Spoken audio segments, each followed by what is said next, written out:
Thank you. Thank you. Appreciate it. Thank you. So I want to begin with a picture of a Canadian television show, a Canadian export to the world. It's called Little Mosque on the Prairie, kind of a gently provocative title there. And it's about a Muslim community in a small Canadian town. It went for 5 seasons and was based on the hilarity that ensued when Muslims and their non-Muslim neighbors were trying to make sense of one another. In the first episode, Muslims are holding a prayer in an old church, and the small-town maintenance man walks in and is completely terrified at the sight of 100 Muslims praying. He immediately runs out, gets on his cell phone, and dials the terrorist hotline. He thinks there might be an attack brewing. Meanwhile, the congregation is having to put up with the local fundamentalist in their group who's trying to tell them that wine gums and rye bread are Western plots to get Muslims drunk. So it's poking fun at things like fundamentalism. It's poking fun at the fear that can be there. And what's interesting about it is there's kind of a contrast there between mosque and prairie. That's maybe what jumps out. There's a sense of, do those things really go together? Most Americans tend to think of Islam as being something over there, kind of quintessentially in another land, maybe in the desert somewhere. But Islam is at home on the prairie. Just as there are little mosques on the Canadian prairie, there are little mosques on the American prairie. Brookings, South Dakota has its own mosque.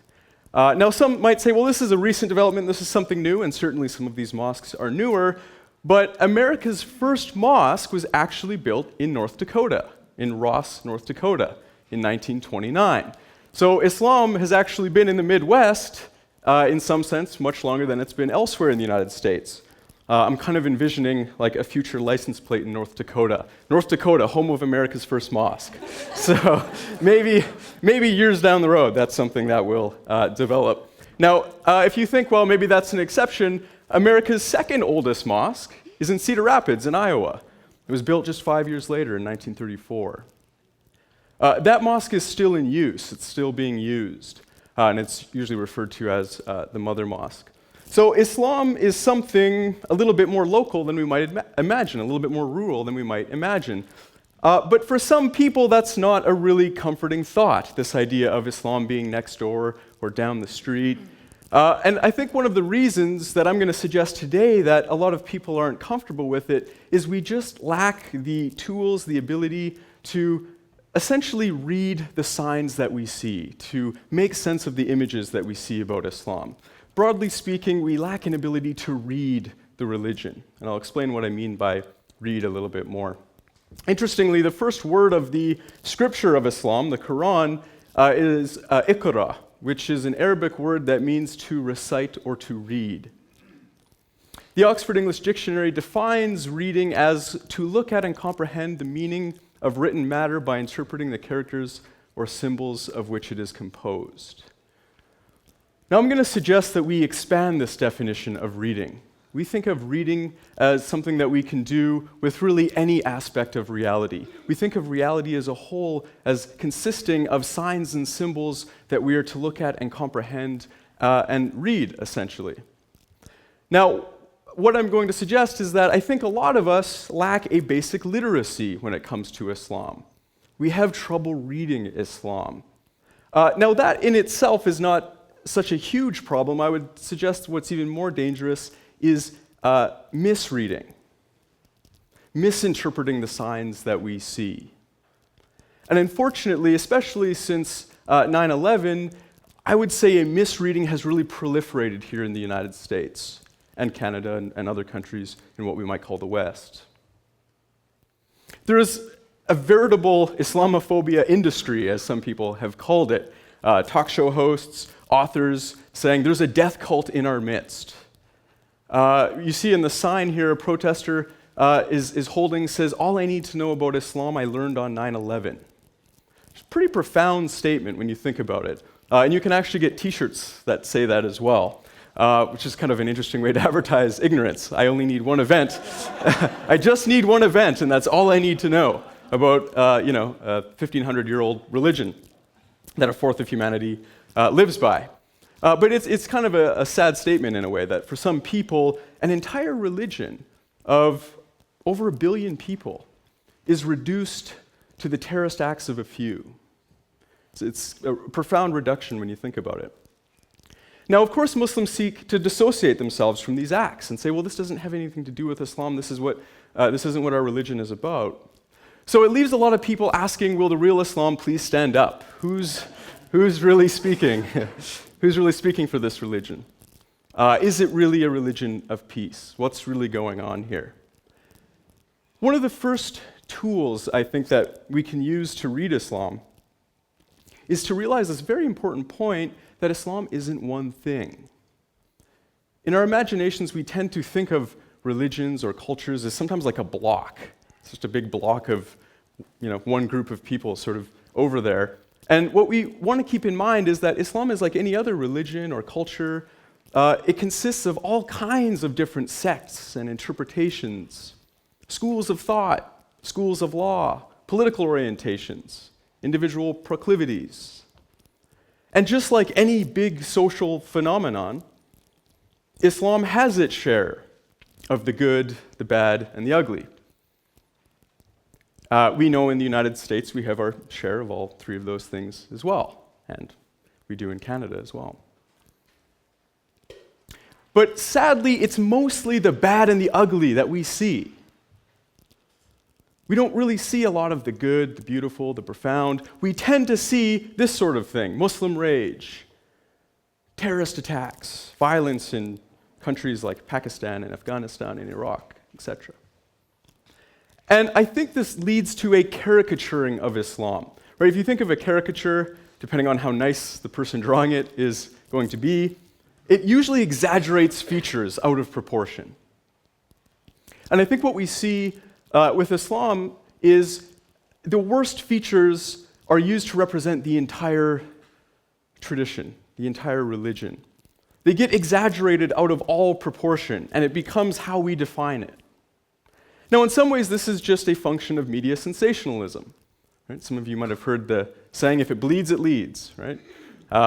If it's violent, if it's horrible, sensational, it's what's going to come into our living rooms.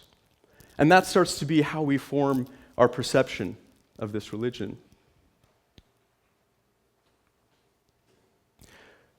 There are all kinds of other sorts of Islam that we just never hear about, that are basically invisible, although they are much more prevalent than the kinds of Islam that we see in our television screens or laptop screens.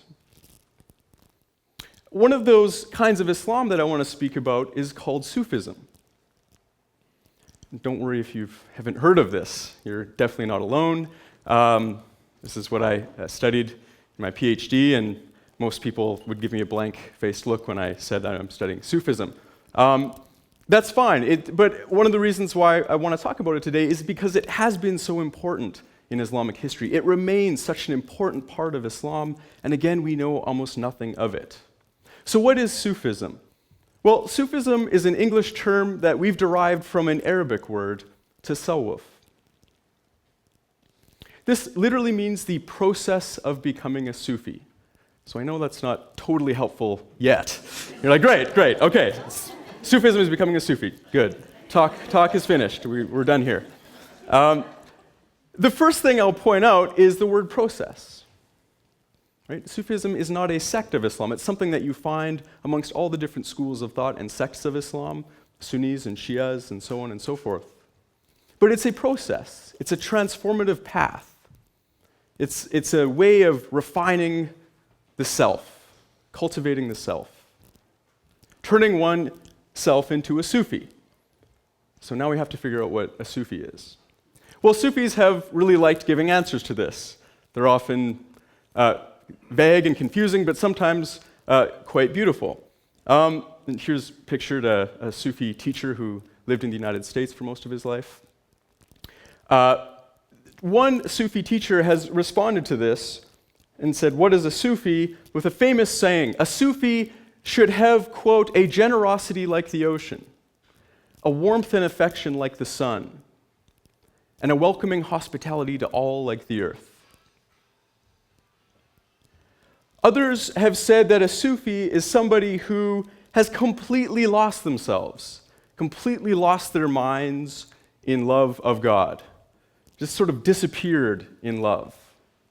And love is a really important word in the Sufi tradition. Here we have some calligraphy. This is actually a Turkish art form, but the words are Arabic, and it says Allah Muhabbat, which means God is love. Sufism is often described as a path of love. One Sufi teacher I spoke with, he said, we ask ourselves, is God the ultimate policeman, the ultimate accountant, sort of watching over, making sure you're not having any bylaw infractions or something, getting some fines or recording your good and bad deeds? Or can we think of God another way? Is God the greatest artist, the greatest lover? He says, from our point of view, God is the greatest artist and lover and friend. So Sufism has cultivated an approach to the divine, an approach to ultimate reality, we might say. Now, some might say, well, this sounds great. A religion of love, hospitality, compassion, these are all wonderful things, but what do they have to do with Islam? Sufism has been absolutely integral to the development of Islamic civilization. For centuries and centuries, Sufis were some of the main representatives of the tradition. Who here has heard of Richard the Lionheart and Saladin? Has anyone heard of these sort of great crusader battles? Richard the Lionheart coming from Christian Europe, and Saladin was this great Muslim Arab general who was facing off against him. Well, Saladin built the first Sufi lodge in Cairo, in Egypt. He built the first center for Sufism there. Here's a picture of a beautiful Sufi lodge in Bosnia, sort of right near a waterfall in a sort of cavern. Sufis for centuries acted as community leaders, scholars, educators, teachers, diplomats. They were often used as diplomats between different states, advisors to sultans. Many Muslim kings or sultans were devout students of Sufis. Sufis are cultural creatives, we might say. They've developed some of the most sophisticated forms of philosophy, art, poetry, and music in Islam. Here we see Turkish doctors using Sufi flute music for healing. Sufis developed forms of music therapy centuries and centuries ago.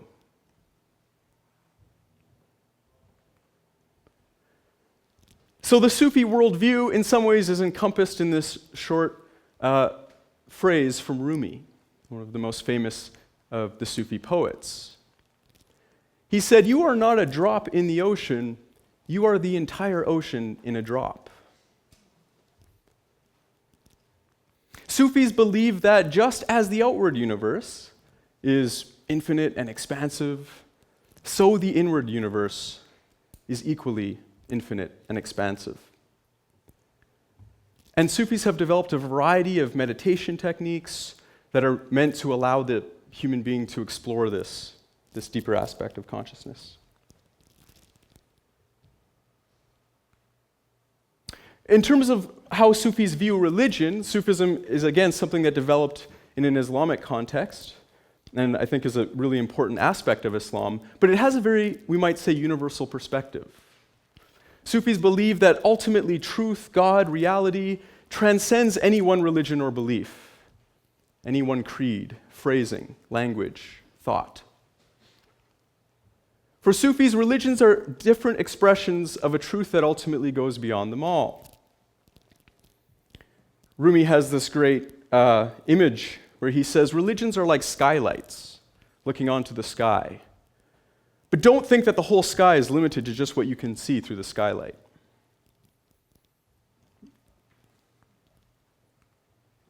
Another Sufi philosopher and poet, one of my favorites, Ibn Arabi, was actually able to visit his shrine in Damascus, Syria.